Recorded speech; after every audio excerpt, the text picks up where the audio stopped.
Isang magandang araw po sa inyong lahat, mga minamahal naming tagapakinig. Kumusta po ang inyong mga puso?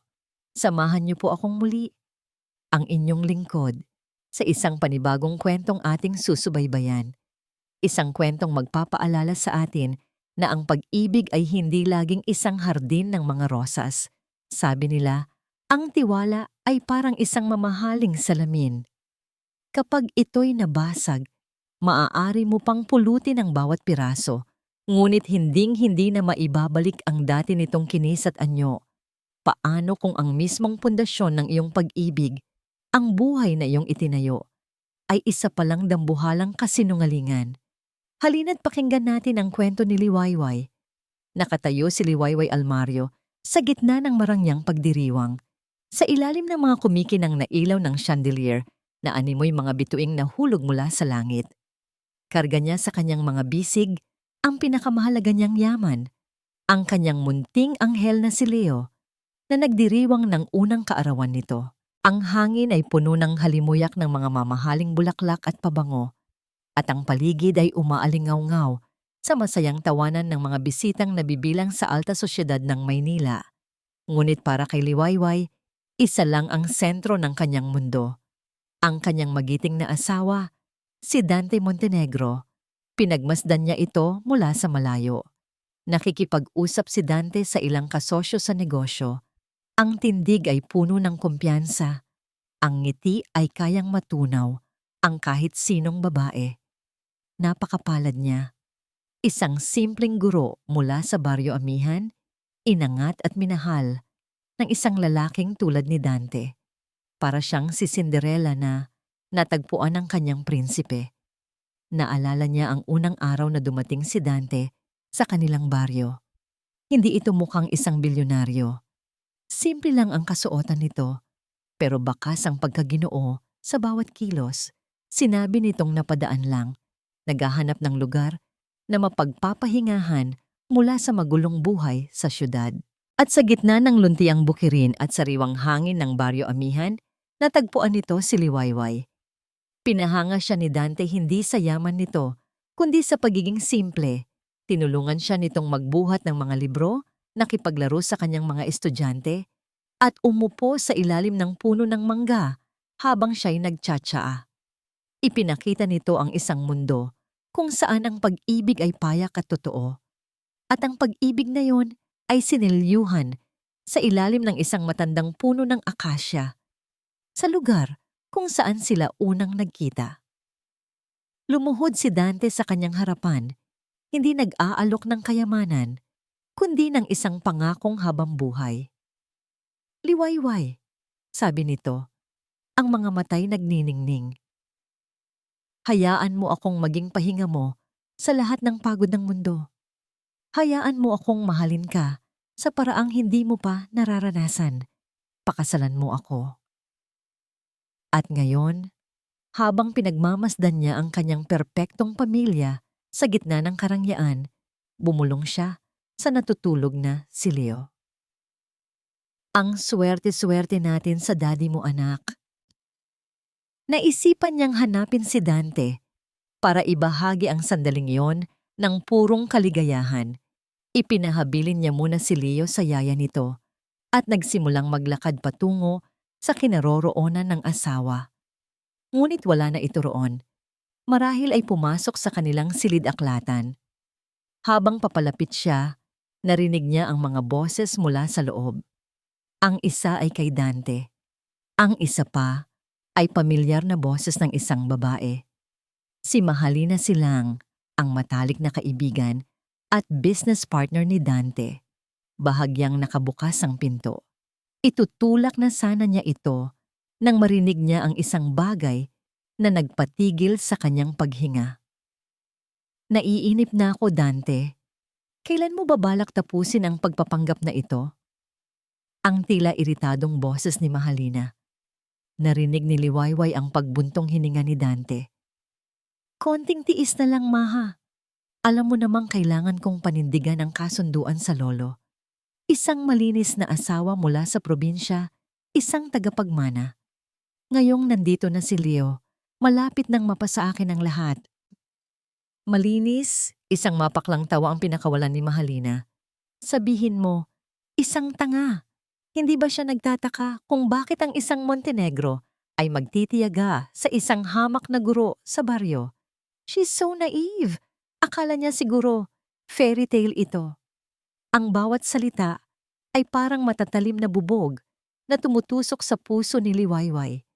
Nanlamig ang kanyang buong katawan. Ang mga tuhod niya ay tila babagsak. Napahawak siya sa pader para suportahan ang sarili. Hayaan mo na siya, sagot ni Dante. Ang boses ay walang bahid ng pagmamahal na laging ipinaparinig sa kanya. Malamig, kalkulado. Ginampanan niya ng maayos ang papel niya. At pagkatapos nito, aayusin ko na ang lahat. Tayo pa rin naman ang magkakasama sa huli, hindi ba? Ikaw at ako. Hindi na niya kinaya. Dahan-dahan siyang umatras. Ang kamay ay nakatakip sa bibig para pigilan ang isang hikbing nagbabantang kumawala. Ang perpektong mundo niya ay gumuho sa loob lamang ng ilang segundo. Ang tawanan sa labas, ang musika, ang lahat ay tila isang malayong ingay na lamang. Bumalik siya sa gitna ng pagdiriwang na parang isang multo. Walang nakapansin sa namumutlang kulay ng kanyang muka o sa luhang namumuo sa kanyang mga mata. Nilapitan niya si Dante na ngayon ay nakangiti na ulit na parang walang nangyari. Hindi niya napigilan ang sarili. Dante, maari ba tayong mag-usap?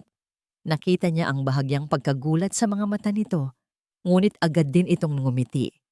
Of course, mahal ko. Ano yon? Dinala niya ito sa kanilang silid. Nang maisara ang pinto, hindi na niya napigilan ang panginginig ng kanyang boses. Ang narinig ko, ang usapan ninyo ni Mahalina. Totoo ba ang lahat ng iyon? Ang ngiti sa labi ni Dante ay unti-unting naglaho. Pinalitan ito ng isang malamig na ekspresyon na ngayon lang niya nakita. Tinitigan siya nito, mula ulo hanggang paa, na para bang isa siyang bagay na nakakadiri. So narinig mo pala, sabi nito, ang boses ay simple at walang emosyon, walang pagtanggi, walang pagsisisi. Bakit? Halos pabulong na tanong ni Liwayway. Ang luha ay tuluyan ng bumuhos. Ang lahat ng pinagsamahan natin, ang pagmamahal mo, kasinungalingan lang ba? Lumapit si Dante sa kanya, ngunit hindi para yakapin siya. Hinawakan nito ang kanyang baba at pilit na itiningala ang kanyang mukha. Huwag kang maging melodramatiko, Liwayway. Binigyan kita ng buhay na hindi mo man lang mapapanaginipan. Pasalamat ka pa nga. Ang mga salita nito ay sampal na mas masakit pa sa anumang pisikal na pananakit. Sa isang iglap, ang prinsipe niya ay naging isang halimaw. Binitawan siya nito at naglakad patungo sa bintana. I think you need a break. Masyado kang stress. Humarap ito sa kanya. At sa unang pagkakataon, nakita ni Liwayway ang isang bagay sa mga mata nito na nagpatindig ng kanyang mga balahibo. Isang malamig na kalkulasyon. Magbabakasyon tayo, sabi ni Dante. Isang pilit na ngiti ang sumilay sa kanyang mga labi. Just the two of us. Para makapag-isip ka ng maayos, ipapahanda ko ang private plane. Ngunit ang alok nito ay hindi pangako ng pag-aayos. Sa paraan ng pagtitig nito sa kanya, sa lamig ng mga matang yon, alam ni Liwayway na hindi ito isang paanyaya para sa isang bakasyon. Ito ay isang babala, isang sentensya. Walang nagawa si Liwayway. Ang kanyang mga paa ay tila may sariling isip, sumusunod sa bawat utos ni Dante. Ang hindi ay hindi isang pagpipilian. Ang bawat sulok ng mansyon, na dati paraiso sa kanyang paningin, ay tila naging isang kulungan. Ang mga katulong na dati ngumingiti sa kanya, ay ngayoy umiiwas ng tingin, mga bilanggurin ng takot sa kanilang amo. Sinubukan niyang pumunta sa silid ni Leo para sa isang huling yakap, isang huling halik. Ngunit hinarangan siya ng dalawang bantay sa pasilyo. Walang salita. Tanging mga matitigas na titig na nagsasabing wala siyang karapatang tumanggi. Ang bawat hakbang palayo sa silid ng kanyang anak ay parang 1,000 karayom na tumutusok sa kanyang talampakan. Ang kanyang puso ay sumisigaw ng pangalan ni Leo, ngunit walang tunog na lumalabas sa kanyang mga labi. Ang biyahe patungo sa pribadong airfield ay nakakabingi sa katahimikan. Ang mga ilaw ng syudad na dating nagbibigay sa kanya ng ligaya ay tila mga nanunuksong mata ngayon, mga saksi sa kanyang paparating na kapahamakan. Katabi niya si Dante, ngunit parang isang estranghero itong gawa sa yelo. Ang lalaking minahal niya, ang ama ng kanyang anak, ay naglaho na. Ang natira na lang ay isang halimaw na nakasuot ng pamilyar na mukha. Nang huminto ang sasakyan sa harap ng isang maliit at eleganteng eroplano, bumukas ang pinto. Ito ang parehong eroplano na nagdala sa kanya sa kanilang honeymoon. Ngunit ngayon, ang anyo nito ay hindi na simbolo ng pagmamahalan, kundi isang bakal na kabaong na naghihintay sa kanya. Halika na, malamig na utos ni Dante. Nanginginig ang buong katawan ni Liwayway habang umaakyat siya sa hagdan. Ang bawat baitang ay parang isang hakbang patungo sa kanyang kamatayan. Pagpasok niya sa loob, ang karangyaan ng interior ay tila isang pang-insulto. Umupo siya sa isang upuang katad. Ang kanyang mga kamay ay mahigpit na magkahawak sa kanyang kandungan. Umupo si Dante sa kanyang harapan. Nagsimulang umandar ang eroplano at naramdaman ni Liwayway ang pag-angat nito mula sa lupa. Kasabay ng pag-angat ng eroplano ay ang unti-unting paglubog ng kanyang pag-asa. Nang nasa himpapawid na sila, isang anino ang lumabas mula sa may cockpit. Nanlaki ang mga mata ni Liwayway. Si Mahalina. May dala itong 2 kopita ng champagne at isang nakangiting tagumpay ang nakapaskil sa kanyang mga labi. Umupo ito sa tabi ni Dante na parabang siya ang reyna ng mundo. Kumusta, Mrs. Montenegro? Ang bati ni Mahalina, ang bawat pantig ay puno ng pang-uuyam. O dapat ko bang sabihing, dating Mrs. Montenegro? Nag-e-enjoy ka ba sa iyong huling paglipad? Doon na tuluyang gumuho ang pagpipigil ni Liwayway. Mga demonyo kayo! Sigaw niya. Ang boses ay basag sa galit at takot. Anong gagawin ninyo sa akin? Tumawa si Dante, isang tawang walang kagalakan. Simple lang, Liwayway. Nakasaad sa kasunduan namin ng lolo ko na kung may mangyayaring masama sa'yo, ang lahat ng ari-ariang nakapangalan sa'yo, kasama na ang guardianship kay Leo, ay mapupunta sa akin. At dahil mahal na mahal kita, syempre, sa akin mapupunta ang lahat. Isang tragic accident, dugtong ni Mahalina habang hinahaplos ang braso ni Dante. Nawalan ng kontrol ang eroplano. Nakaligtas ang piloto at si Dante. Pero ikaw, kawawa ka naman, hindi pinalad. Para siyang sinasaksak ng paulit-ulit. Ang kanilang plano ay perpekto, mapanloko, walang puso. Pero bakit? Umiiyak na tanong ni Liwayway. Bakit kailangang umabot sa ganito? Pera lang ba ang habol ninyo? Ibibigay ko sa inyo ang lahat. Kunin niyo na ang lahat, pakawalan niyo lang ako. Hayaan niyo lang akong makasama ang anak ko. Ito ang kanyang huling baraha. Ang kanilang anak, si Leo. Tumingin siya kay Dante, mata sa mata, nagmamakaawa. Dante, nagmamakaawa ako sa'yo. Sabi niya, ang luha ay malayang dumadaloy sa kanyang mga pisngi. Ama ka ni Leo. Anak natin siya. Huwag mo itong gawin sa kanya. Huwag mo siyang hayaang lumaking walang ina. Sa isang sandali, nakita ni Liwayway ang pag-aatubili sa mga mata ni Dante. Isang kislap ng kung anong emosyon, ngunit nawala rin ito nang hawakan ni Mahalina ang kamay nito. Huwag kang mag-alala para kay Leo. Sabi ni Mahalina, ang boses ay matamis, ngunit nakakalasong parang ahas. Magkakaroon siya ng mas mabuting ina. Isang ina na karapat-dapat sa pangalang Montenegro, hindi isang probinsyanang tulad mo. Iyon na ang huling patak, ang huling salita na pumatay sa anumang natitirang pag-asa sa puso ni Liwayway.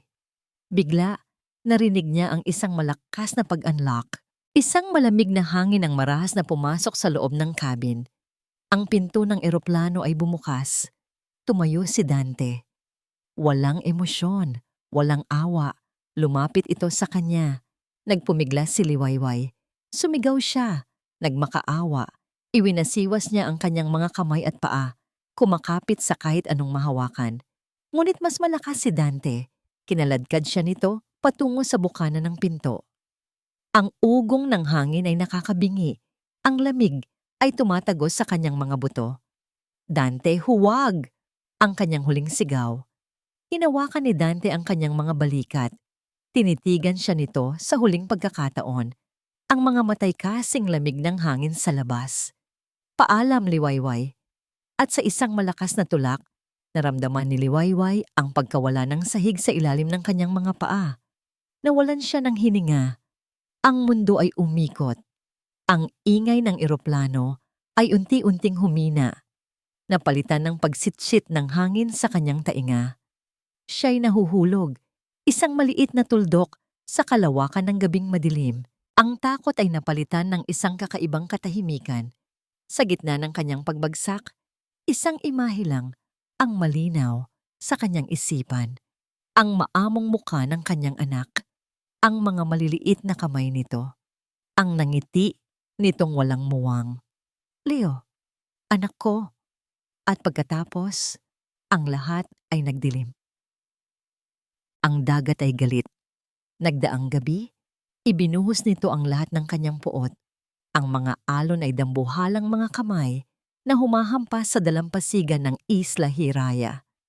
Ngunit pagsikat ng araw, ang galit ay napalitan ng isang mapayapang paghimbing.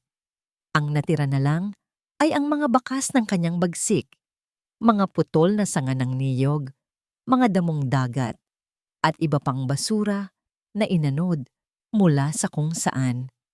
Para kay Sinag Dalisay, ito ay isang ordinaryong umaga pagkatapos ng isang malakas na bagyo. Dala ang kanyang lambat, naglakad siya sa dalampasigan. Ang kanyang mga paang sanay, nasa pinong buhangin. Simple ang kanyang buhay. Ang dagat ang nagbibigay at ang isla ang kanyang kanlungan. Iniwan niya ang magulong mundo, maraming taon na ang nakalipas. At dito niya natagpuan ang kapayapaang matagal nang ipinagkait sa kanya. Habang sinusuri niya ang pinsala ng bagyo, isang bagay ang pumukaw sa kanyang pansin sa di kalayuan. Hindi ito isang troso. Iba ang hugis, iba ang kulay. Dahan-dahan siyang lumapit. Ang kanyang nooy nakakunot. Habang papalapit, mas luminaw ang anyo. Isang tao, isang babae. Nakasubsob sa buhangin, ang mamahalin nitong damit na ngayon ay gutay-gutay at puno ng putik. Agad siyang tumakbo. Lumuhod siya sa tabi ng katawan. Marahang inihiga ito. Ang mukha ng babae ay puno ng mga galos at pasa. Ang labi ay halos kulay ube na sa lamig. Ngunit nang idinikit niya ang kanyang daliri sa leeg nito, nakaramdam siya ng isang napakahinang tibok. Buhay pa. Hindi siya nag-isip ng 2 beses. Maingat ngunit mabilis niyang binuhat ang babae. Magaan ito, tila isang babasaging manika. Dinala niya ito palayo sa dalampasigan, patungo sa kanyang maliit na kubo na nakatayo sa ilalim ng mayabong na mga puno. Ang isip niya'y puno ng tanong. Sino ang babaeng ito? Paano siya napadpad sa isang islang halos walang nakakaalam? Ngunit ang mga tanong ay kailangang maghintay. Ang mahalaga ngayon ay ang buhay na nasa kanyang mga bisig. Nagising si Liwayway sa sakit. Isang matinding sakit na gumagapang sa kanyang buong katawan. Sinubukan niyang imulat ang kanyang mga mata, ngunit ang liwanag ay tila mga karayom na tumutusok sa mga ito. Ang una niyang naamoy ay alat, amoy ng dagat, at amoy ng tuyong kahoy. Narinig niya ang mahinang hampas ng mga alon. Isang tunog na payapa, ngunit estranghero. Dahan-dahan niyang iminulat muli ang kanyang mga mata. Ang una niyang nakita ay isang kisameng gawa sa nipa. Napakababa. Napakasimple Lumingon siya sa paligid. Ang mga dingding ay gawa sa kawayan. May isang maliit na mesa at 2 upuan sa isang sulok. Simple ang lahat at alam niyang hindi ito ang kanyang mundo. Sinubukan niyang bumangon, ngunit isang matinding kirot sa kanyang tagiliran ang nagpabalik sa kanya sa pagkakahiga. Doon niya naramdaman ang mga benda na nakapalibot sa kanyang katawan. Sino ako? Nasaan ako? Ang mga tanong ay lumutang sa kanyang isipan, ngunit walang mga sagot. Ang kanyang ulo ay parang isang blangkong papel. Walang pangalan, walang mukha, walang alaala. Tanging takot at pagkalilito na. Isang anino ang tumakip sa liwanag mula sa pinto. Isang lalaki ang pumasok. Hindi ito katangkaran, ngunit malapad ang mga balikat at baka sa balat ang pangingitim dahil sa sikat ng araw. Tahimik itong lumapit. May dalang isang mangkok na umuusok. Umupo ito sa isang upuan sa tabi ng kanyang higaan. Hindi nagsalita ang lalaki. Inilapag nito ang mangkok sa maliit na mesa at marahang tinulungan siyang umupo ng bahagya. Inaalalayan ang kanyang likod ng mga unan. Kinuha nito ang kutsara, sumandok ng mainit na lugaw, hinipan ito, at dahan-dahang itinaas patungo sa kanyang bibig. Tinitigan ni Liwayway ang lalaki. Ang mga mata nito ay kalmado, parang dagat sa isang umagang walang hangin. Walang pagbabanta, walang masamang intensyon. Tanging isang tahimik na pag-aalaga. Binuksan niya ang kanyang bibig at tinanggap ang lugaw. Ang init nito ay gumapang sa kanyang lalamunan, nagbibigay ng kaunting lakas sa kanyang nanghihinang katawan. Ganoon ang naging takbo ng mga sumunod na araw. Ang lalaking tahimik ay darating, magpapakain sa kanya, papalitan ng kanyang mga benda, at aalis ng walang imik. Unti-unting bumabalik ang lakas ni Liwayway, ngunit ang kanyang isipan ay nananatiling isang blangkong kawalan. Ang tanging alam niya ay ang presensya ng lalaking ito, isang presensyang nagbibigay sa kanya ng pakiramdam ng kaligtasan. Isang gabi, habang mahimbing siyang natutulog, isang bangungot, ang marahas, na gumising sa kanya, isang malamig na hangin, ang nakakabinging ugong ng makina ng eroplano, ang mukha ng isang babaeng tumatawa sa kanya, ang mukha ng isang lalaking dati puno ng pagmamahal, ngunit ngayoy puno ng yelo, isang malakas na tulak, ang pagkawala ng sahig, ang pagbagsak. Dante, napabalikwas siya ng bangon, sumisigaw, ang buong katawan ay basang-basa ng pawis at nanginginig sa takot. Ang pangalang iyon, saan nanggaling ang pangalang iyon, at kasabay ng paglabas ng pangalan ay ang pagbaha ng lahat. Ang mansyon, ang party, ang usapan sa likod ng pinto, ang mukha ng kanyang anak, si Leo, ang paglipad, ang pagtulak, ang lahat ay bumalik sa kanya na parang isang dambuhalang alon na humampas at lumunod sa kanya. Hindi,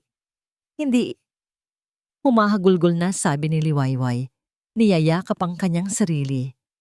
Ang sakit ng kanyang katawan ay walang-wala, kumpara sa sakit na dumudurog ngayon sa kanyang puso. Ang pagtataksil, ang pagkawala ng kanyang anak. Bumukas ang pinto ng kubo. Ang lalaking tahimik na ngayon ay alam niyang nagngangalang sinag ay mabilis na lumapit sa kanya. May pag-aalala sa mukha. Anong nangyari? Mahinang tanong nito.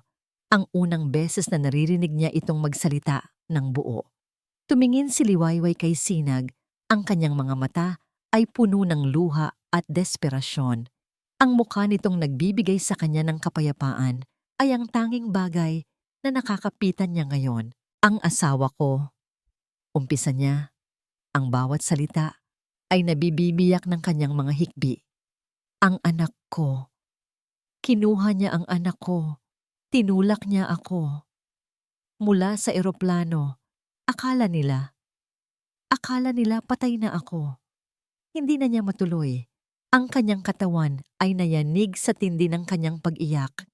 Isang pag-iyak para sa kanyang nawalang buhay, para sa kanyang ninakaw na anak, para sa kanyang dinurog na puso. Walang sinabi si Sinag. Hindi ito nagtanong. Hindi ito nanghusga. Umupo lang ito sa sahig sa tabi ng kanyang higaan, isang tahimik na bantay sa gitna ng kanyang kadiliman. Hinahayaan siya ng ilabas ang lahat ng sakit. Nang bahagyang humupa ang kanyang pag-iyak, dahan-dahan siyang tumayo. Naglakad siya patungo sa pintuan ng kubo at tumingin sa labas. Ang buwan ay bilog at maliwanag. Ang sinag nito ay gumuguhit ng pilak sa ibabaw ng napakadilim na dagat. Ang dagat na yon ang nagligtas sa kanya, ngunit ito rin ang nagsisilbing isang pader sa pagitan niya at ng kanyang anak. Tumingin siya sa kalawakan, alam na sa kabilang panig ng dagat na yon, ang kanyang anak ay lumalaki sa mga kamay ng mga taong pumatay sa kanya. Nawala ang kanyang pangalan, nawala ang kanyang yaman, nawala ang kanyang anak. Lahat ay kinuha sa kanya. Isang tanong ang nabuo sa kanyang isipan. Isang tanong na mas malamig pa sa hangin ng gabi. Paano? Paano ako magpapatuloy? Lumipas ang mga araw na naging linggo at ang mga linggo ay naging buwan. Ang mga sugat sa katawan ni Liwayway ay unti-unti nang naghilom. Ang mga pasa ay naglaho. Napalitan ng mga pilat na magsisilbing habang buhay na paalala ng kanyang pinagdaanan. Ang balat niyang dati porselana ay hinagkan ng araw at ng maalat na hangin. Nagkaroon ng kulay na nagsasabi ng buhay sa ilalim ng kalikasan. Ngunit ang mga sugat sa kanyang puso at kaluluwa ay nanatiling sariwa. May mga gabing nagigising siyang humahagulgol. Ang pangalan ni Leo ay paulit-ulit na binibigkas na parang isang dasal. May mga umagang nakatitig lang siya sa dagat. Ang isip ay lumilipad pabalik sa Maynila. Iniisip kung ano na ang ginagawa ng kanyang anak, kung tinatawag pa ba nito ang kanyang pangalan, o kung tuluyan na siyang kinalimutan. Ang buhay sa Isla Hiraya ay payak. Natutunan niyang mabuhay kasama si Sinag sa isang tahimik na pagkakasundo. Tinuruan siya nitong maghilom ng lambat, mag-ani ng gulay mula sa maliit nilang taniman, at kilalanin ang mga isdang maaaring kainin. Ang mga kamay na dating sanay lang humawak ng libro at yeso ay unti-unting nagkaroon ng kalyo. Mga markang nagpapatunay ng kanyang bagong buhay. Isang buhay ng pagpupunyagi.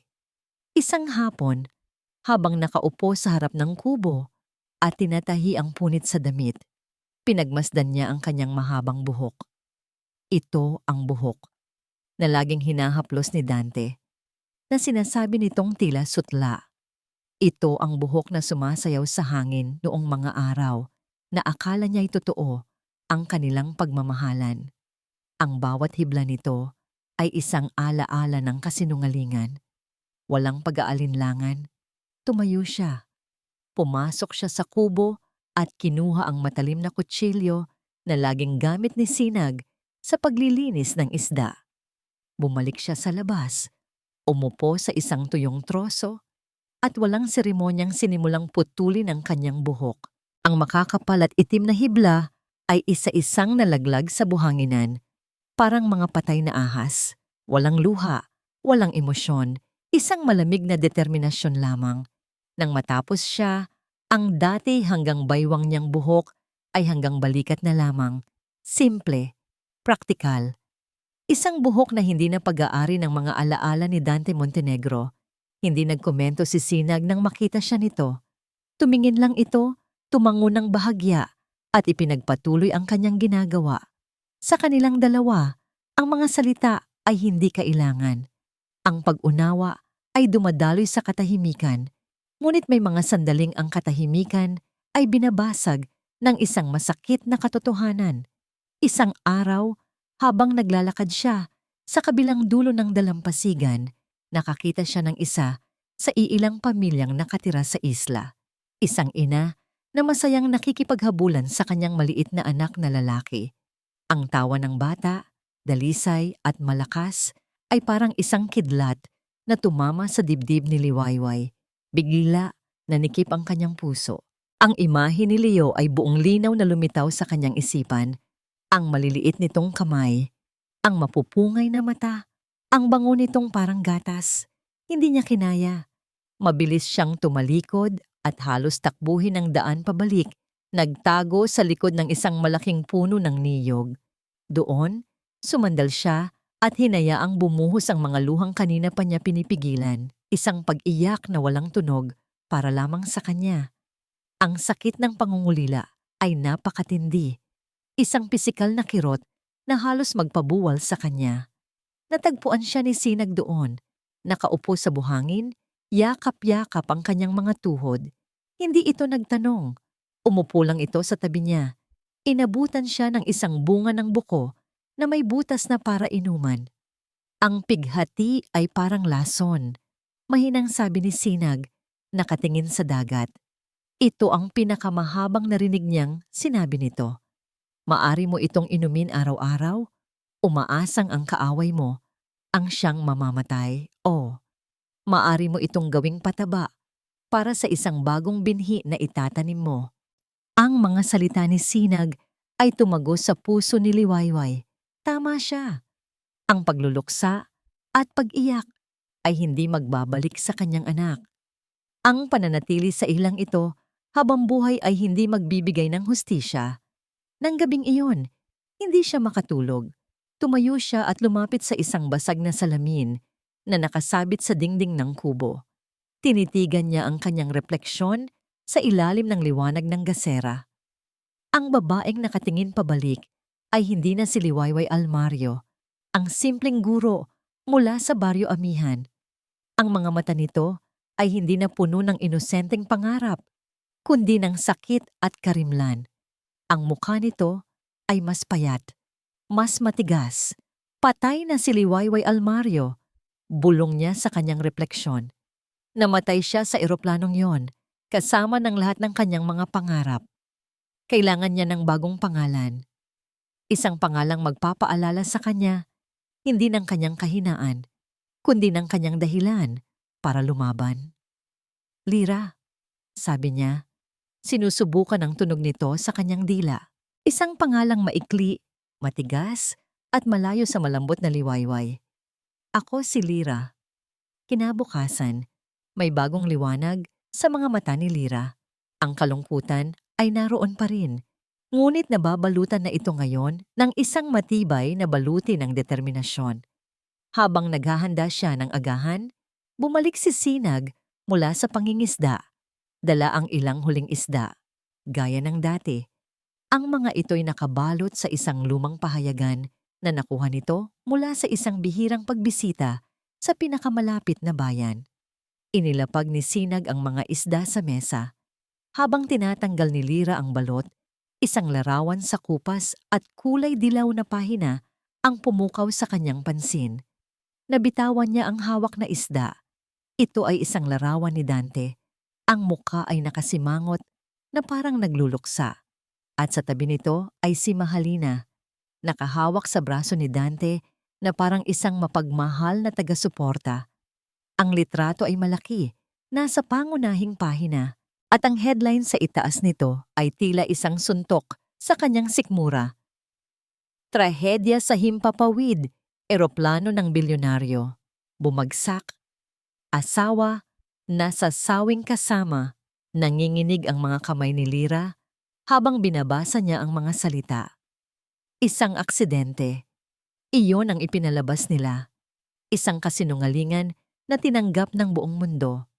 At sa dulo ng artikulo, nakasaad na ang nag-iisang anak ng nasirang mag-asawa, si Leo Montenegro, ay nasa buong pangangalaga na ngayon ng kanyang ulilang ama.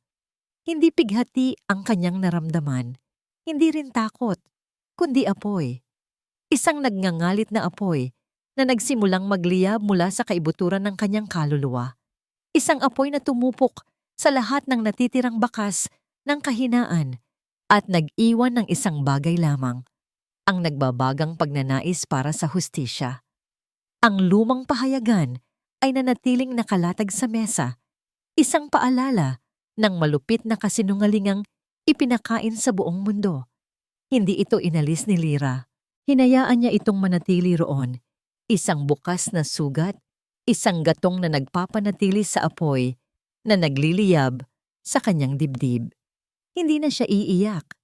Tapos na ang panahon ng pagluluksa. Ang bawat luhang dapat niyang ipatak ay natuyo na. Napalitan ng isang matigas na determinasyon. Hindi siya maaaring manatili sa Isla Hiraya habang buhay.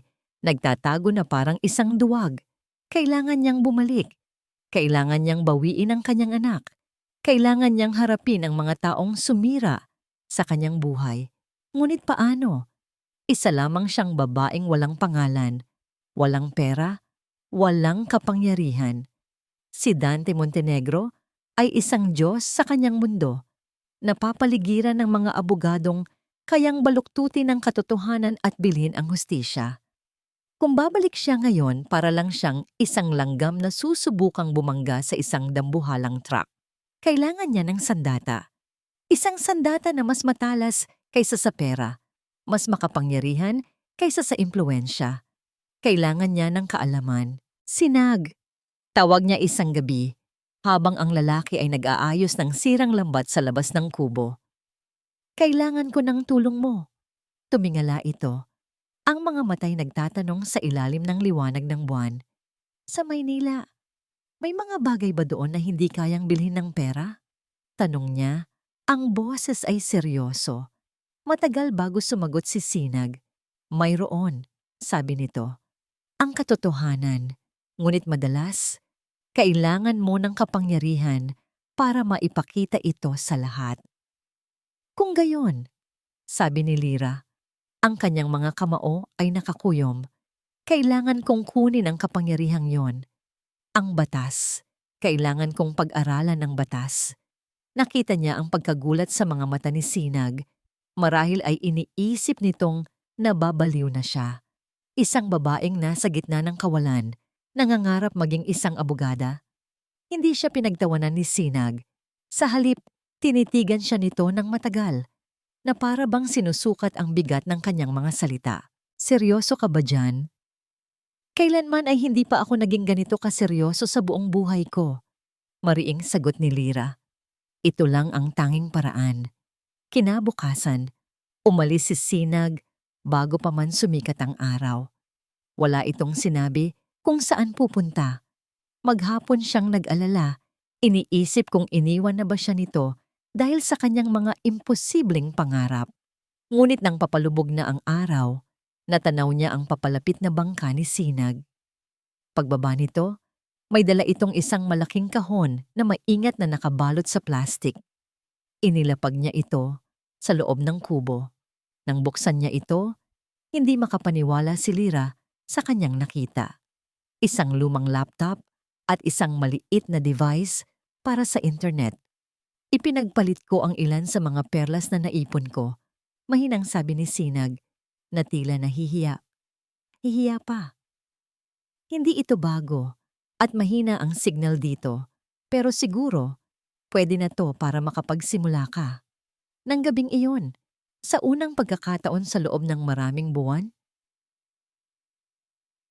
umiyak muli si Lyra, ngunit hindi ito luha ng pighati. Ito ay luha ng pasasalamat. Sa gitna ng kanyang kadiliman, may isang taong naniwala sa kanya. At doon nagsimula ang kanyang bagong paglalakbay. Ang buhay ay naging mas mahirap. Sa umaga, tinutulungan niya si Sinag sa mga gawain para may makain sila. Ngunit pagsapit ng gabi, sa ilalim ng liwanag ng isang debateryang ilaw, ang maliit na kubo ay nagiging isang silid-aralan. Ang liwanag mula sa screen ng laptop ang nagsisilbing bintana niya pabalik sa mundo. Hinanap niya ang lahat ng impormasyon tungkol sa online law courses, mga open university na nag-aalok ng edukasyon para sa mga tulad niya. Nahanap niya ang isa at ginamit ang kaunting natitirang pera na naitabi ni Sinag para makapag-enroll gamit ang isang pekeng pangalan at address. Ang mga unang linggo ay isang impyerno.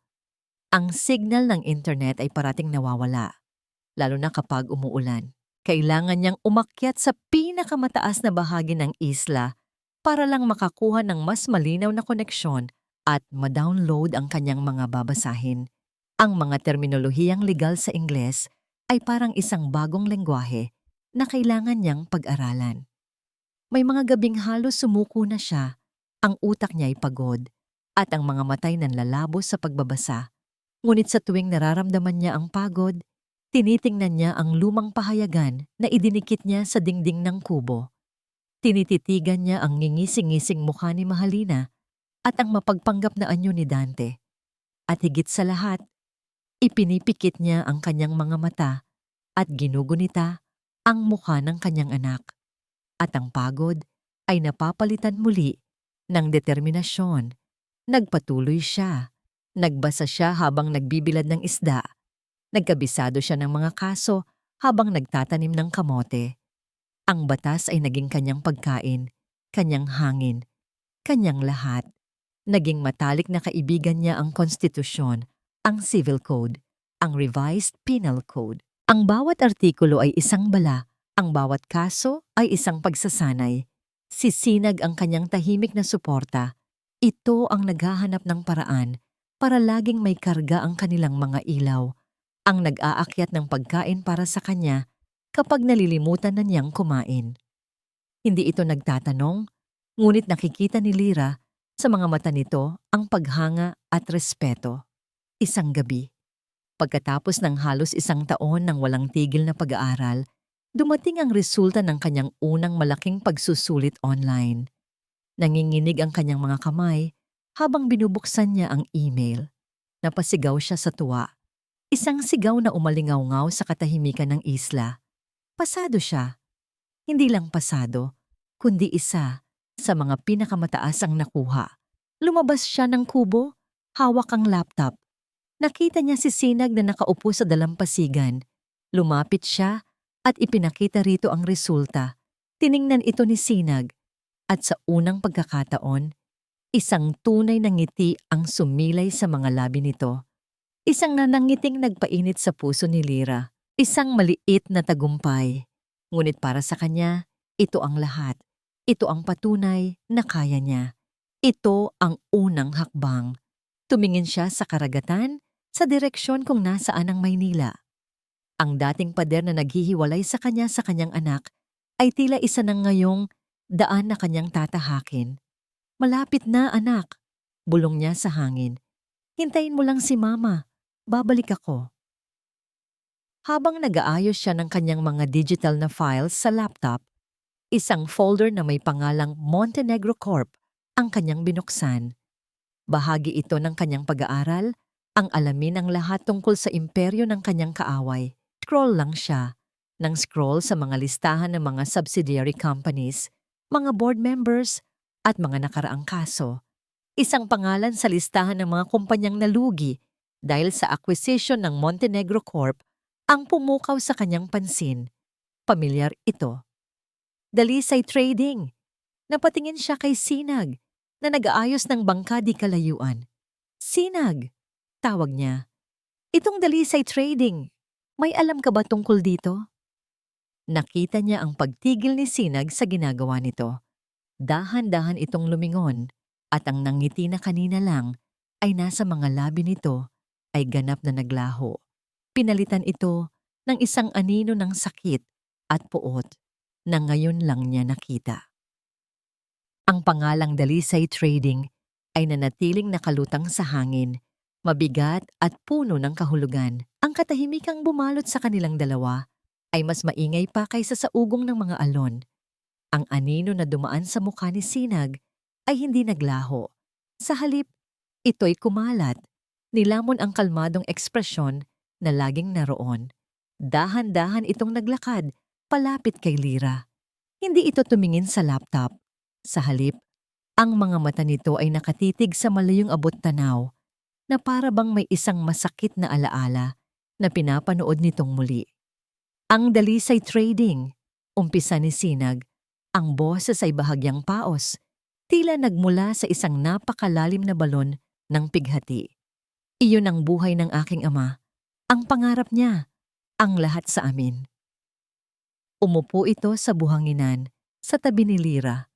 Ito ang unang pagkakataon na magkusa itong magkwento tungkol sa sarili. Naramdaman ni Lyra ang bigat ng sandaling iyon. Itinabi niya ang laptop at buong atensyon na nakinig. Naalala ni Sinag ang kanyang kabataan. Hindi sila mayaman, ngunit masaya sila. Ang Dalisay Trading, isang maliit na kumpanya ng inter-island shipping, ang bumuhay sa kanila. Ang kanyang ama, isang taong may isang salita at puno ng integridad, ang nagpalago nito mula sa wala. Siya naman, isang binatang puno ng pangarap, ay nag-aral ng business administration, handang sumunod sa mga yapak ng kanyang ama. Isang araw pagpapatuloy ni Sinag, isang malaking oportunidad ang dumating, isang partnership offer mula sa isa sa mga subsidiary company ng Montenegro Corporation. Para sa amin, para sa aking ama, iyon na ang katuparan ng lahat ng kanyang pinaghirapan, ang makipag-partner sa isang higante. Sa umpisa, ang lahat ay perpekto. Ang negosyo ay lumago. Ang pera ay pumasok. Si Dante Montenegro mismo, na nooy to'y nagsisimula palang umakyat sa korporasyon, ang personal na namamahala sa partnership. Nagpakita ito ng kabaitan, ng tiwala. Naging kaibigan ito ng kanyang ama. Nagpupunta ito sa kanilang bahay, nakikisalo sa kanilang hapagkainan. Pinaniwalaan namin siya, mapait na sabi ni Sinag. Pinagkatiwalaan siya ng aking ama. Ipinirma niya ang lahat ng papeles na inilatag ni Dante sa kanya. Mga kontratang puno ng mga legal na terminolohiya na hindi niya lubos na naiintindihan dahil ang pinanghahawakan niya ay ang pakikipagkamay at ang pangako ng isang kaibigan.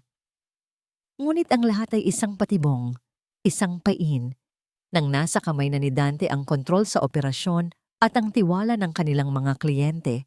Isa-isa nitong iginupo ang Dalisay Trading mula sa loob. Gumawa ito ng mga pekeng transaksyon, nagpautang sa pangalan ng kumpanya nang walang pahintulot at dahan-dahang sinipsip ang lahat ng yaman nito patungo sa sarili niyang mga bulsa. Nang malaman ng ama ni Sinag ang lahat, huli na, baon na sa utang ang Dalisay Trading. Ang mga kliyente ay nawala. Ang kanilang pangalan ay nasira. At si Dante Montenegro, ang taong tinuring nilang kaibigan, ay bigla na lang naglaho, kasama ang lahat ng pera, at iniwan sila sa gitna ng isang legal na bangungot. Sinubukan ng aking ama na lumaban, sabi ni Sinag. Ang kanyang boses ay nanginginig sa pinipigilang galit. Nag-hire siya ng abogado, ngunit paano kalalaban sa isang pamilyang kayang bilhin ang mga hukom at takutin ang mga testigo? Ginawa nilang kasalanan ng aking ama ang lahat. Siya ang ginawa nilang magnanakaw sa sarili niyang kumpanya. Ang kahihiyan at ang bigat ng pagtataksil ay naging masyadong mabigat para sa kanyang ama. Isang gabi, hindi na nito kinaya. Pumasok si Sinag sa study room ng kanilang bahay at natagpuan ang kanyang ama. Wala ng buhay. Sa tabi nito ay isang liham, humihingi ng tawad sa kanyang kahinaan at isang babala para sa kanya.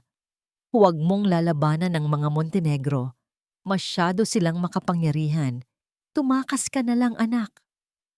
Tumulo ang luha mula sa mga mata ni Sinag. Ang tahimik na lalaki, ang matatag na haligi na laging nandyan para kay Lyra, ay isa na ngayong taong durog ang puso. Sinunod ko siya, bulong ni Sinag. Ibinenta ko ang lahat ng natitira sa amin, binayaran ang mga utang na kaya kong bayaran at nagtago ako dito, sa Isla Hiraya. Dito ko sinubukang kalimutan ang lahat. Dito ako nagpanggap na hindi ako si Gabriel Dalisay, kundi si Sinag na lang, isang simpleng mangingisda. Gabriel Dalisay. Iyon pala ang tunay niyang pangalan. Natahimik si Lyra. Ang kwento ni Sinag ay sumasalamin sa sarili niyang karanasan. Ang parehong panlilinlang, ang parehong pagtataksil, ang parehong halimaw na sumira sa kanilang mga buhay. Hindi ito nagkataon lamang. Ang pag-anod niya sa islang ito, ang pagligtas sa kanya ni Sinag, ito ay tadhana. Isang tadhanang pinagtagpo ang dalawang kaluluwang sinugatan ng iisang espada. Marahan niyang inilagay ang kanyang kamay sa balikat ni Sinag. Naramdaman niya ang panginginig nito. Hindi ka nag-iisa, Sinag. Gabriel, mahinang sabi ni Lyra. Pareho tayo ng kaaway. Tumingin ito sa kanya, ang mga matay namumula. Pero anong magagawa natin? Isa kang babaeng pinaniniwala ang patay at ako ay isang duwag na nagtatago. Kinuha ni Lyra ang laptop. Muli niyang ipinakita ang pangalan ng Dalisay Trading sa screen. Noon, oo. Pero ngayon iba na. Itinuro niya ang kanyang sarili. Ako ang babaeng pinaniniwala ang patay, na ngayon ay nag-aaral ng batas. At ikaw, tinitigan niya ito ng may bagong pagtingin. Ikaw ay hindi isang duwag. Ikaw ang nawawalang testigo. Ikaw ang buhay na patunay sa unang krimen ni Dante Montenegro. Biglang may pumasok sa isip ni Sinag. Tumayo ito at mabilis na pumasok sa kubo. Mula sa ilalim ng sahig na kawayan, kumuha ito ng isang maliit at lumang baul na bakal. Inilapag niya ito sa harap ni Lyra at binuksan. Sa loob, naroon ang isang folder. Puno ng mga luma at naninilaw na dokumento. Mga orihinal na kontrata, mga bank statement, mga sulat sa pagitan ng kanyang ama at ni Dante. Itinago ko ang lahat, sabi ni Sinag. Hindi ko alam kung bakit. Siguro, isang bahagi sa akin ang umaasa pa rin na balang araw. Kinuha ni Lyra ang mga dokumento. Habang binabasa niya ang mga ito, gamit ang kanyang bagong kaalaman sa batas, nagsimulang kumislap ang kanyang mga mata. Ang mga papeles na ito na itinago ni Sinag sa loob ng maraming taon ay hindi lang mga alaala. Ito ay ebidensya, bulong ni Lyra. Ang puso niya ay nagsimulang tumibok ng mabilis. Sinag, ito ang mga bala na kailangan natin. Nagkatinginan sila. Sa mga mata ng isa't isa, hindi na nila nakita ang isang biktima at isang duwag. Ang nakita nila ay dalawang mandirigma. Isang alyansang isinilang mula sa sakit at pinagtibay ng iisang layunin. May ebidensya ako, sabi ni Sinag. Ang boses ay hindi na nanginginig. Mayroon na itong bagong lakas. Pero ikaw, tinitigan niya si Lyra. Mayroon ka bang sapat na tapang para bumalik at harapin ang halimaw na yon? 5 taon. 5 taon ang lumipas mula nang lamunin si Liwayway Almario ng karagatan. Sa loob ng 5 taong yon, isang bagong babae ang isinilang mula sa alat at pighati. Ang law office ni Attorney Lyra Reyes ay hindi malaki, ngunit ito ay matatagpuan sa isa sa mga matataas na gusali, sa Ortigas. Tanaw ang magulong tanawin ng syudad. Ang bawat gamit sa loob ay pinili ng may layunin. Matatalim na linya, kulay itim, puti at abo. Walang personal na litrato, walang malalambot na palamuti. Ito ay hindi isang opisina. Isa itong base militar. At si Attorney Lyra Reyes ang general. Nakasuot siya ng isang itim na pantsuit na tila isinukat na baluti sa kanyang katawan. Ang buhok niyang dating hanggang balikat ay mas maikli na ngayon. Isang modernong gupit na nagpapatingkad sa tatalim ng kanyang mga panga. At ang kanyang mga mata, ang mga matang yun na dati puno ng mga pangarap, ay wala na. Ang mga mata niya ngayon ay hindi na nangangarap, kundi sumusuri, kumakalkula, at naghahanap ng kahinaan. Ready na ang lahat para sa kaso ng AAA Logistics, sabi ng isang pamilyar na boses. Pumasok si Sinag Dalisay, na mas kilala na ngayon bilang Gabriel, ang kanyang pinagkakatiwalaang paralegal at kanang kamay. Ang buhay sa syudad ay nagbago rin sa kanya. Ang balat na dati sunog sa araw ay mas pumuti, at ang mga damit mangingisda ay napalitan ng mga long sleeves at slacks. Ngunit ang katapatan sa kanyang mga mata ay nanatiling hindi nagbabago. Good, sagot ni Lyra. Hindi inaalis ang tingin sa mga dokumento sa kanyang lamesa. Ang AAA ay isa sa mga pinakamaliliit na shipping company na sa pilitang binili ng Montenegro Corp. Dito natin sila sisimulang durugin. Dahan-dahan, paunti-unti. Ito na ang kanilang estratehiya. Sa loob ng 6 na buwan mula nang bumalik sila sa Maynila, hindi nila direktang inatake si Dante. Sa halip, inisa-isa nila ang mga kaso ng mga maliliit na negosyanteng inabuso at nilamon ng imperyo ng Montenegro. Mga nuisance lawsuits kung tawagin ng iba. Ngunit para kay Lira, ang bawat isa ay isang turok ng karayom sa balat ng isang dambuhala. Ano na namang pesteng kaso to? Ang sigaw ni Dante Montenegro ay umalingaw-ngaw sa kanyang marangyang opisina, kasabay ng malakas na pagbagsak ng isang folder sa kanyang mamahaling mahogany desk. Nasa harapan niya si Mahalina, na abala sa paglalagay ng lipstick habang nakatingin sa salamin. Hindi man lang ito natinag sa pagsigaw niya.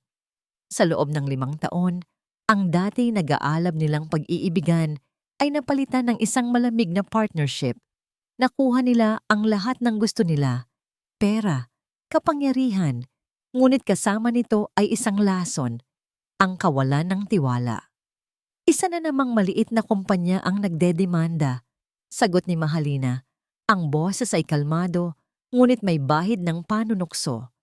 Forced buyout, unfair labor practices, ang karaniwang reklamo ng mga natatalo. Bakit ka ba nag-aalala? Bayaran mo lang sila para manahimik. Iyon na nga ang problema. Bulyaw ni Dante, ginugulo ang kanyang buhok sa frustration. Hindi sila tumatanggap ng areglo. Gusto nilang ituloy ang kaso. At ang abogadong nasa likod ng lahat ng ito? Itong si Attorney Lira Reyes. Sino ba siya? Saan siya nanggaling? Para siyang isang multo na bigla na lang sumulpot. Sa loob ng ilang buwan, ang pangalang Lira Reyes ay naging tinik sa lalamunan ni Dante. Ang kanyang mga abogado ay laging natatalo sa maliliit na legal skirmishes laban dito. Tila alam na alam ng abogadong ito kung saan hahanapin ang mga butas sa kanilang mga kontrata, kung paano bubusisiin ang bawat transaksyon. Baka naman sadyang mas magaling lang siya sa mga dekampanilyang abogado mo. Sabi ni Mahalina, isinasara ang kanyang lipstick ng may marahang lagitik. O baka naman, may alam siya na hindi natin alam. Ang huling sinabi ni Mahalina ay nag-iwan ng isang nakakakilabot na pakiramdam kay Dante. Imposible, walang nakakaalam. Matagal nang patay at kinalimutan si Liwayway Almario. Imbestigahan mo siya. Utos ni Dante sa kanyang intercom. Tumatawag sa kanyang head of security. Gusto kong malaman ang lahat tungkol kay Lira Reyes.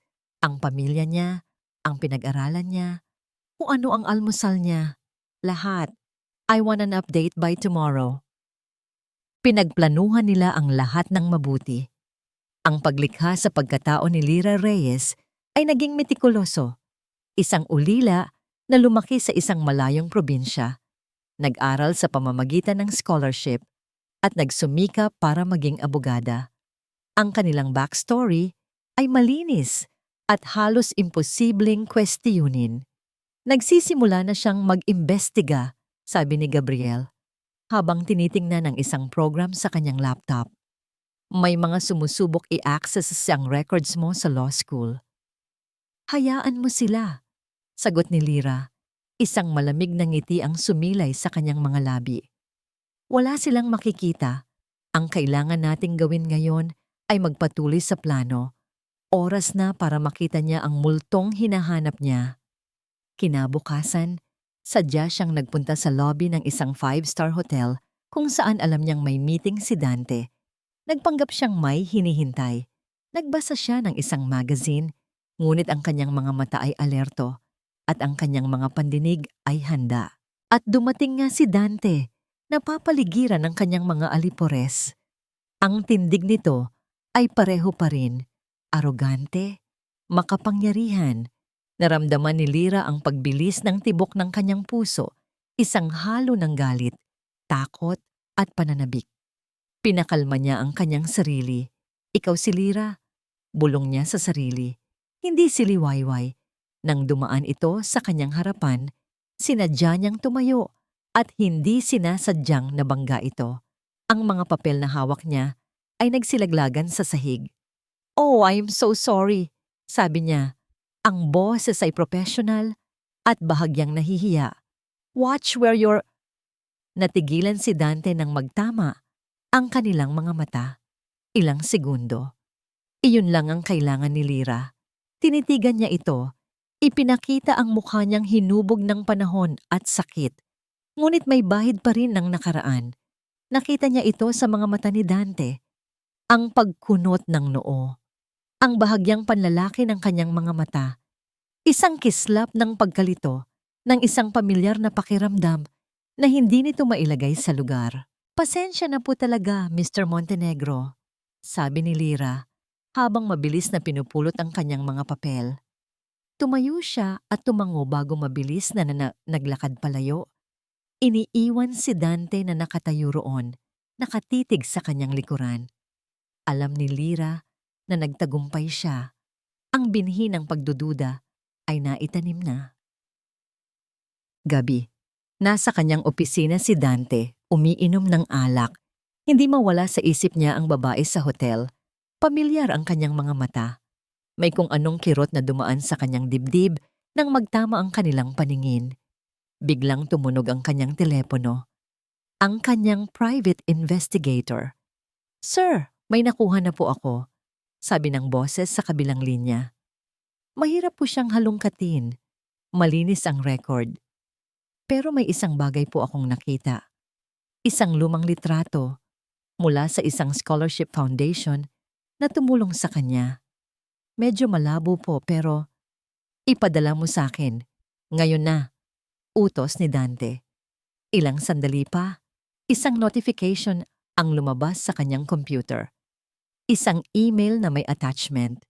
Dinala niya ang cursor sa file at nag-click. Dahan-dahang nag-load ang imahe sa screen. Isang larawan ng isang grupo ng mga estudyante. Sa gitna, may isang babaeng nakangiti. Mas bata, mas simple, ang buhok ay mahaba. Nabitawan ni Dante ang baso ng alak na hawak niya. Nabasa ito at kumalat sa sahig. Ngunit hindi niya ito pinansin.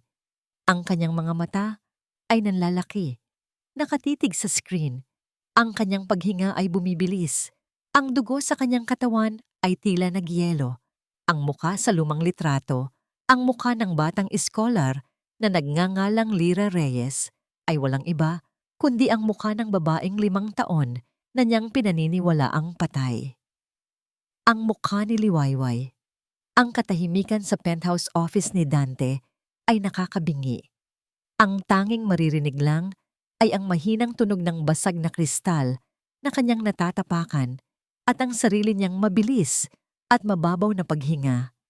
Ang mukha sa screen ng computer ay tila isang multong bumangon mula sa hukay para personal siyang dalawin. Liwayway, buhay siya. Ang unang emosyon na dumaan sa kanya ay hindi takot, kundi purong galit. Galit dahil sa panlilinlang. Paanong nangyari ito?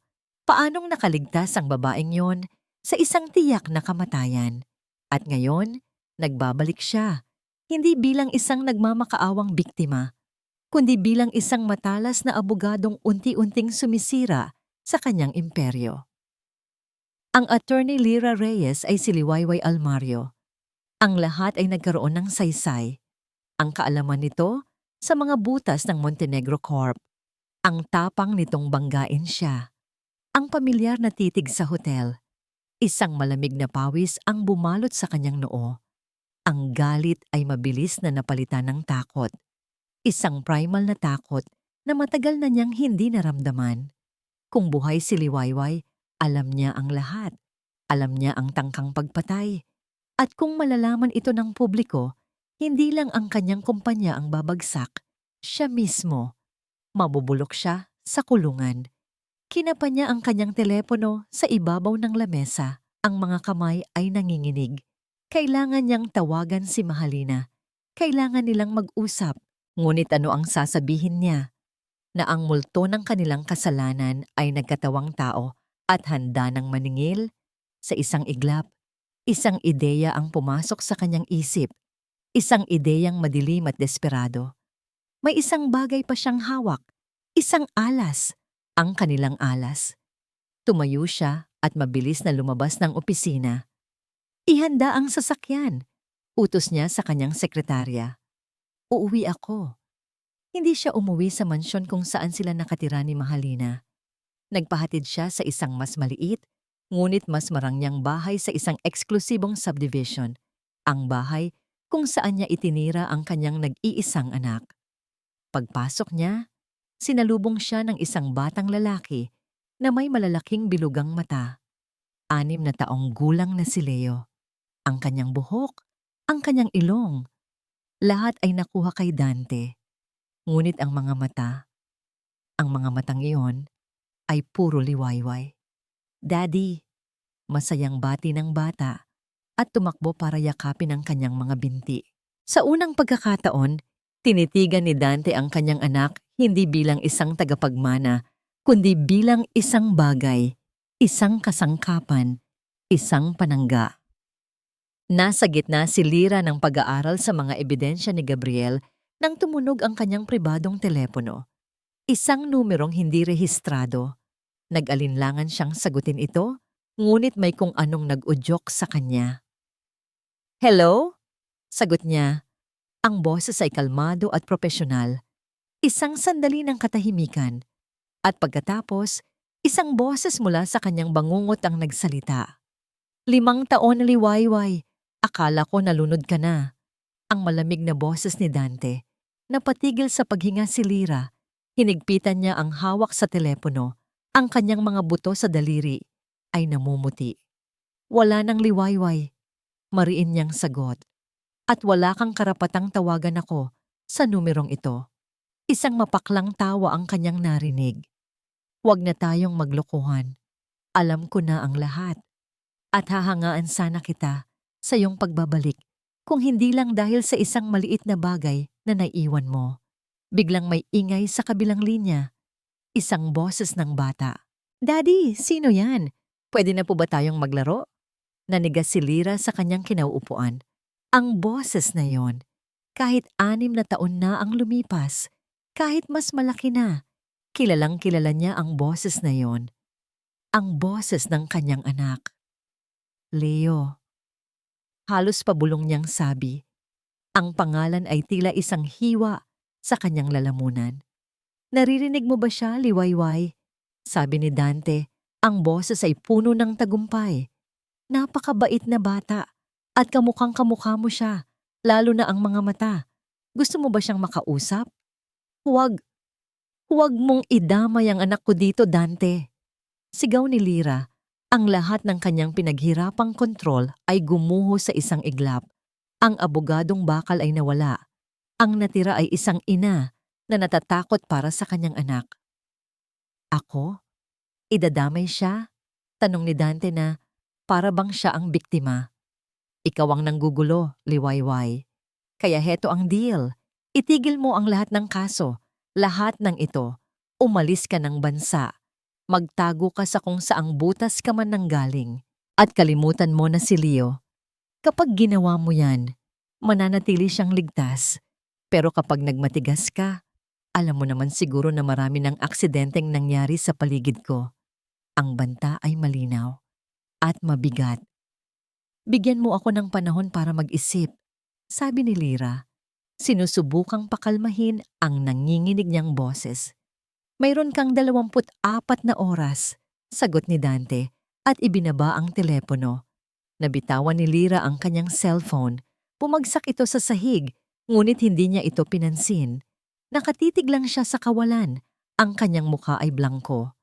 Ang mga luha ay nagsimulang mamuo sa kanyang mga mata. Ito na. Ang pinakamadilim niyang sandali. Ang sandaling kinatatakutan niya. Ang pagpili sa pagitan ng hustisya at ng kaligtasan ng kanyang anak. Ang lahat ng kanyang pinaghirapan, ang 5 taon ng pagtitiis at pag-aaral, ay tila guguho dahil sa isang tawag. Pumasok si Gabriel sa opisina. may dalang kape, nakita niya ang anyo ni Lira at agad na naramdaman na may nangyaring masama. Lira, anong problema? Nag-aalalang tanong niya. Umiling lang si Lira at pagkatapos ay tuluyan na siyang napahagulgol. Isang hagulgol ng isang ina na na-corner, isang mandirigmang nawala ng sandata. Niyakap niya ang kanyang sarili, nanginginig. Hawak niya si Leo, sabi niya sa gitna ng kanyang pag-iyak. Gagamitin niya ang sarili niyang anak laban sa akin. Paano ko siya lalabanan, Gabriel? Paano?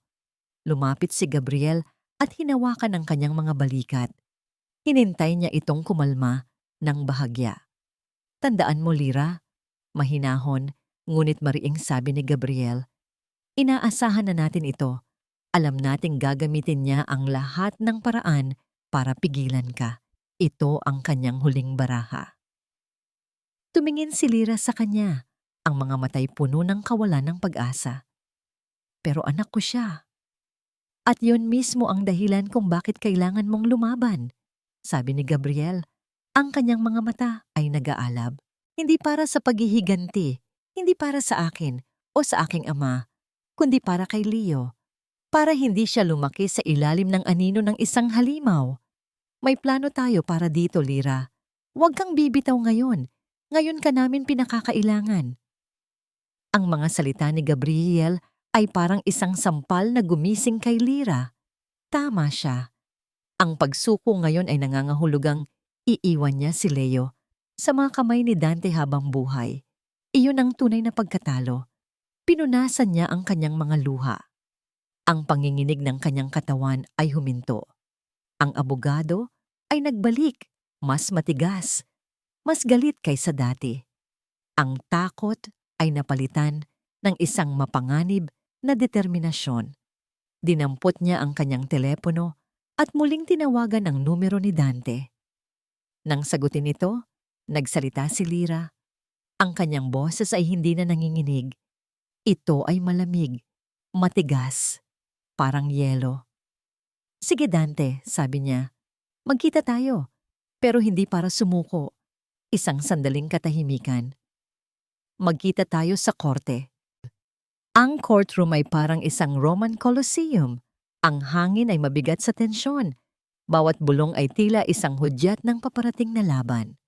Sa isang panig, naroon si Dante Montenegro, nakasuot ng isang mamahaling suit na nagkukubli sa kanyang kaba, napapaligiran ng isang batalyon ng mga pinakamagagaling na abogado sa bansa.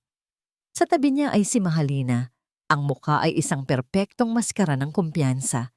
Ngunit ang mahigpit na pagkakahawak sa kanyang bag ay nagpapakita ng kanyang tunay na nararamdaman. Sa kabilang panig, nag-iisa si Lira Reyes sa lamesa ng prosekusyon. Para siyang isang islang matatag sa gitna ng nagngangalit na karagatan. Sa likod niya sa upuan ng mga manunood, nakaupo si Gabriel Dalisay. Ang kanyang mukha ay kalmado, ngunit ang mga matay alisto. Ang kaso ay hindi na lang tungkol sa mga financial crimes. Pormal nang binuksan muli ng korte ang kaso ng aksidenteng pagbagsak ng eroplano. 5 taon na ang nakalipas. Base sa mga bagong ebidensya at isang nawawalang saksi na sa wakas ay natagpuan. The prosecution may call its first witness. Anunsyo ng hukom. Tumayo si Lira. Ang bawat mata sa silid ay nakatuon sa kanya. I call to the stand, Liwayway Almario Montenegro. Isang nakakabinging bulungan ang kumalat sa buong courtroom. Tumingin si Dante at Mahalina sa isa't isa. Ang kanilang mga mukha ay puno ng pagkalito. Sino ang ipipresenta niya? Isa bang impostor?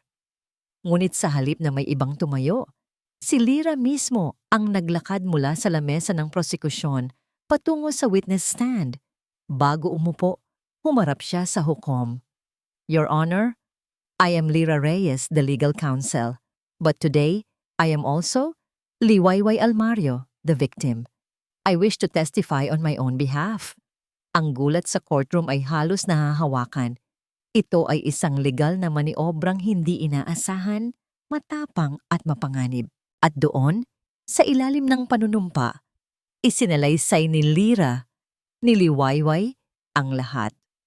Ang kanyang simpleng buhay sa Barrio Amihan, ang mapanlinlang na pag-ibig ni Dante, ang kasal na isang kasunduan lamang, ang gabi ng kaarawan ni Leo kung saan niya narinig ang katotohanan, at ang pinakakakilakilabot sa lahat, ang mga huling sandali sa eroplano. Itinulak niya ako. Sabi ni Liwayway, ang kanyang boses ay hindi nanginginig, bagkus ay matatag at puno ng bigat ng katotohanan. Tumingin siya ng diretso sa mga mata ni Dante. Ang lalaking nangako sa aking mamahalin ako habang buhay, ang ama ng aking anak, itinulak niya ako mula sa isang lumilipad na eroplano para mamatay. Objection, Your Honor. This is a baseless, highly emotional accusation. A fantasy. Sigaw ng pangunahing abogado ni Dante. Sustained, sabi ng hukom. Counsel, stick to the facts. The facts, Your Honor, sagot ni Liwayway, are what I am here to present. Sunod-sunod niyang inilatag ang ebidensya, ang mga bank records na nagpapakita ng malaking paglipat ng pera sa pangalan ni Mahalina pagkatapos ng kanyang pagkamatay, ang mga testimonya ng mga dating empleyado na pinilit tumahimik. Ngunit ang lahat ng ito ay circumstantial pa rin. The prosecution calls its next witness, Gabriel Dalisay. Umupo si Gabriel sa witness stand. Isinalaysay niya ang kwento ng Dalisay Trading kung paano nilinlang at sinira ni Dante Montenegro ang kanyang ama. Inilabas niya ang mga orihinal na kontrata, ang mga dokumentong itinago niya sa loob ng maraming taon. Ang mga abogado ni Dante ay sinubukang sirain ang kanyang kredibilidad. Tinawag siyang isang taong may personal na galit. Mukhang tabla ang laban. Ang salita ni Liwayway at Gabriel laban sa salita at kapangyarihan ni Dante. Nagsimulang ngumisi si Dante, iniisip na mananalo na siya. The prosecution calls its final witness, anunsyo ni Lira, Mr. Armando Cruz. Isang matandang lalaki ang pumasok sa courtroom. Ang kanyang mga hakbang ay mabagal ngunit tiyak. Siya ay payat, at ang kanyang mukha ay puno ng mga guhit ng pinagdaanan. Nanlaki ang mga mata ni Dante. Hindi maaari. Sino siya? Bulong ni Mahalina. Ang piloto ko. Nanginginig na sagot ni Dante. Ang piloto ng eroplanong yon. Si Armando Cruz, ang piloto na binayaran ni Dante ng malaki para manahimik at magtago sa ibang bansa. Ngunit sa tulong ng mga koneksyon ni Gabriel, natunton nila siya. At pagkatapos ng mahabang pagkukumbinsi, ang kanyang konsensya ang nanaig. Mr. Cruz, nagsimulang magtanong si Lira, maaari mo bang isalaysay kung ano ang tunay na nangyari sa flight na yon? 5 taon na ang nakalipas. Nanginginig ang boses ng matanda. Ngunit buo ito. Walang aberya sa eroplano, sabi niya. Inutusan ako ni Mr. Montenegro na i-level off ang eroplano at i-depressurize ang cabin. At pagkatapos, nakita ko sa rearview camera. Nakita ko kung paano niya kinaladkad si Ma'am Liwayway at itinulak. Isang malakas na, "Hindi!" Ang sigaw ni Dante, tumatayo. Ngunit huli na ang lahat. Ang courtroom ay sumabog sa gulo.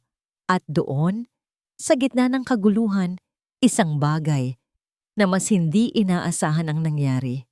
Biglang tumayo si Mahalina. Ang kanyang mukha ay hindi nakalmado. Ito ay puno ng takot at desperasyon. Tumingin siya kay Dante, pagkatapos ay sa hukom. "Hindi ako kasama dyan!" Sigaw niya. Ang kanyang boses ay matinis at puno ng sindak. Siya, si Dante ang may plano ng lahat. Sinunod ko lang ang utos niya dahil mahal ko siya. Biktima lang din ako dito. Tumingin si Dante kay Mahalina. Ang kanyang mukha ay puno ng hindi makapaniwalang pagtataksil. Ang babaeng kasabwat niya sa lahat ng krimen, ang babaeng pinangakuan niya ng mundo, ay inilalaglag siya ngayon para iligtas ang sarili nitong balat. Ang perpektong partnership na itinayo sa kasakiman at kasinungalingan ay gumuho sa isang iglap. Sa kanilang pagnanais na sirain ang isa't isa, sinira nila ang kanilang mga sarili. Ang pag-aakusa ni Mahalina ay isang hindi direktang pag-amin. Ang katahimikan ni Dante ay isang pagkumpirma. Tumayo si Lyra at humarap sa Boy Tamduan. Ang kanyang mukha ay walang bakas ng tagumpay, tanging isang malungkot na pagtanggap. Wala na po akong idadagdag pa, Your Honor. The prosecution rests its case. Habang pinupukpok ng hukom ang kanyang gavel para patahimikin ang lahat, tiningnan ni Lyra ang nagkawatak-watak na anyo ni Dante at Mahalina. Sa wakas, tapos na ang lahat. Ngunit walang tamis ang tagumpay na ito. Tanging ang mapait na lasa ng hustisyang matagal na niyang hinintay. Ang Boy Tamduan ay umalis para mag-deliberate, ngunit alam na ng lahat sa silid na yon kung ano ang magiging hatol. Ang tanong na lang ay kung gaano ito kabigat. Ang lahat ay nakatingin sa pinto, naghihintay. Ang bawat segundo ay tila isang oras kasanmayha. Hindi nagtagal ang paghihintay. Pagbalik ng Boy Tamduan, ang kanilang mga mukha ay seryoso at walang emosyon. Tumayo ang lahat. Ang tanging maririnig sa buong courtroom ay ang mabilis na pagtibok ng mga puso. In the case of the people of the Philippines versus Dante Montenegro and Mahalina Silang, nagsimulang magsalita ang foreman. Ang boses ay malinaw at matatag. On the charge of conspiracy to commit murder, we the jury find the defendants guilty. Isang malakas na hikbi ang kumawala mula kay Mahalina. Napaluhod siya. Ang kanyang maskara ng katatagan ay tuluyan ng nabasag. Napalitan ng anyo ng isang talunang desperada. Si Dante naman ay nanatiling nakatayo, ngunit ang kanyang mga balikat ay bumagsak. Ang dating Diyos ng mundo ng korporasyon ay isa na ngayong mortal na haharap sa kanyang sentensya. Sunod-sunod na binasa ang hatol para sa iba pa nilang mga kaso. Fraud, perjury, obstruction of justice, lahat guilty. Habang inilalabas ng mga gwardiya ang dalawa, nagtama sa huling pagkakataon ang mga mata ni Dante at ni Lyra. Sa mga mata ni Dante, wala nang galit. Tanging isang blangkong pagtanggap ng pagkatalo. At sa mga mata ni Lyra, wala nang paghihiganti. Tanging isang malalim na kapaguran at isang mapait na kaluwagan. Nang matapos ang lahat at unti-unting nabawasan ng mga tao sa courtroom, nanatili si Lyra na nakaupo. Lumapit si Gabriel sa kanya. Tapos na, Lyra, mahinang sabi nito. Nakuha na natin ang hustisya. Oo, sagot ni Lyra, tumitingin sa kawalan. Pero bakit? Bakit parang wala akong maramdamang saya? Dahil hindi naman talaga tungkol sa paghihiganti ang lahat ng ito, sabi ni Gabriel, umuupo sa tabi niya. Ito ay tungkol sa pagtatapos ng isang kabanata. Ngayon, maaari mo nang simulan ang bago. Ang bagong kabanata. Nagsimula ito hindi sa isang malaking selebrasyon, kundi sa isang tahimik na silid sa isang tanggapan ng social services. Doon, sa likod ng isang salamin, pinanood niya ang isang batang lalaki na naglalaro ng mga laruan. Hindi alam ang dramang naganap sa korte.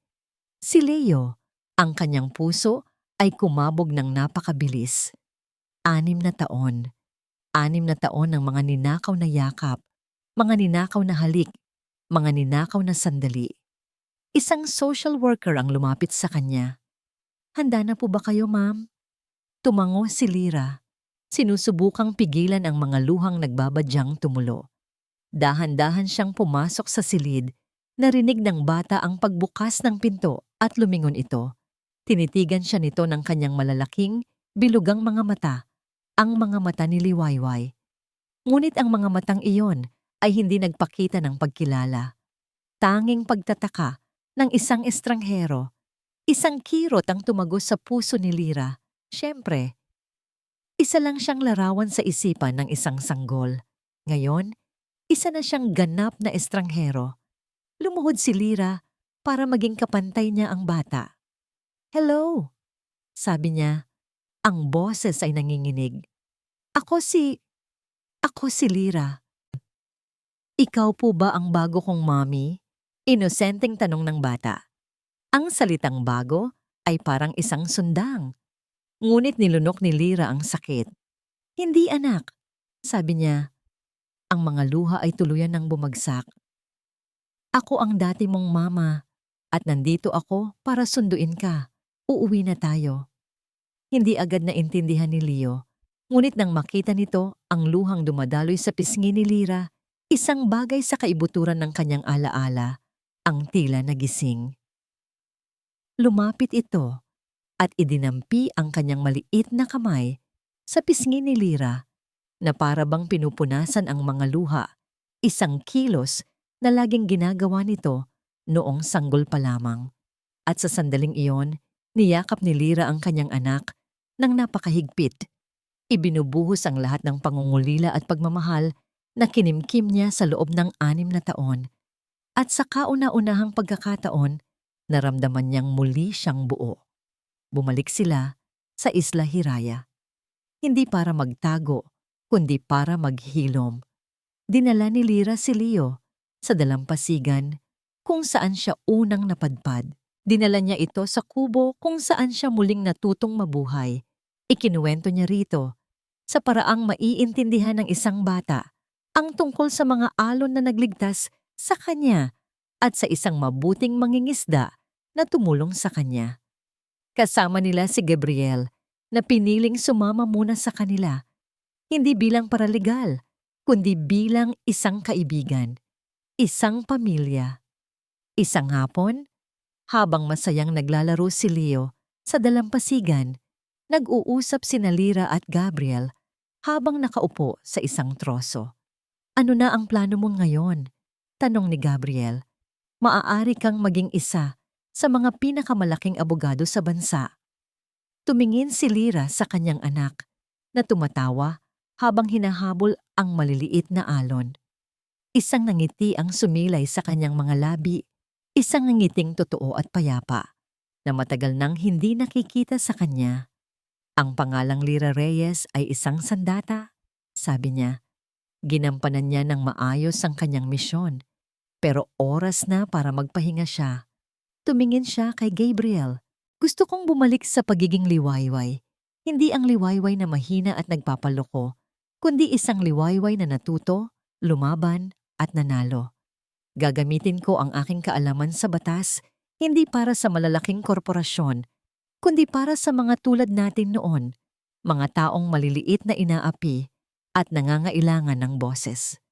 Tumingin si Gabriel sa kanya. Ang mga mata ay puno ng paghanga at isang emosyong mas malalim pa. Kung saan ka man magpunta, anuman ang piliin mong gawin, sabi nito, nandito lang ako. Hindi pa ito isang pangako ng pag-ibig, ngunit isa itong pangako ng isang bagay na mas matibay, isang pagsasamang sinubok ng apoy at binuo mula sa abo. At para kay Liwayway, iyon ay sapat na. Kinaumagahan, ginising ni Liwayway si Leo ng maaga. May ipapakita ako sa iyo, anak, sabi niya. Magkahawak kamay silang tatlo, si Liwayway, si Leo at si Gabriel, na naglakad papunta sa pinakadulong bahagi ng isla, kung saan pinakamagandang pagmasdan ang pagsikat ng araw. Umupo sila sa buhanginan at hinintay ang pagdating ng umaga. At nang dahan-dahang sumilip ang araw mula sa abot tanaw, ipininta nito ng kulay ginto at rosas ang buong kalangitan at karagatan. Ang kadiliman ng gabi ay naglaho, pinalitan ng isang bagong pag-asa, isang bagong simula. Niyakap ni Liwayway ang kanyang anak at bumulong. Kita mo yan, Leo? Iyan ang tinatawag na bukang Liwayway. Hindi na siya si Lyra, ang anino ng paghihiganti. Hindi na rin siya ang dating Liwayway, ang biktima ng kasinungalingan. Siya si Liwayway, isang ina, isang mandirigma, isang nakaligtas. At sa wakas, sa harap ng isang bagong umaga, malaya na siya. At dito nagtatapos ang madamdaming kwento ni Liwayway mula sa kaibuturan ng aking puso. Maraming salamat po sa inyong walang sawang pagsubaybay mula simula hanggang sa wakas ng ating paglalakbay. Habang isinusulat ko ang bawat kabanata, naramdaman ko ang bawat pighati, takot at tagumpay ni Liwayway na para bang kasama ko kayo sa bawat hakbang ng kanyang pakikipaglaban. Ang kwentong ito ay higit pa sa isang simpleng salaysay ng paghihiganti. Ito ay isang paalala na sa gitna ng pinakamadilim na pagsubok, laging may pag-asang sisikat na parang isang bagong umaga, na ang tunay na kapangyarihan ay hindi nasusukat sa pagganti, kundi sa ating kakayahang muling buuin ang ating sarili mula sa pagkasira at piliing maging mas matatag. Ngayon, nais ko namang marinig ang inyong tinig. Ano ang pinakapumatak na aral sa inyo mula sa kwento ni Liwayway? Nagkaroon na rin ba kayo ng sarili ninyong bukang liwayway pagkatapos ng isang pagsubok? Ibahagi niyo po sa amin ang inyong mga saloobin sa comment section sa ibaba. Ang bawat isa sa inyong mensahe ay mahalaga. Hanggang sa susunod nating pagkikita sa panibagong kwento na muling aantig sa ating mga puso, manatili po kayong matatag, puno ng pag-asa, at laging piliin ang maging liwanag para sa iba. Kwentong Damamin TV.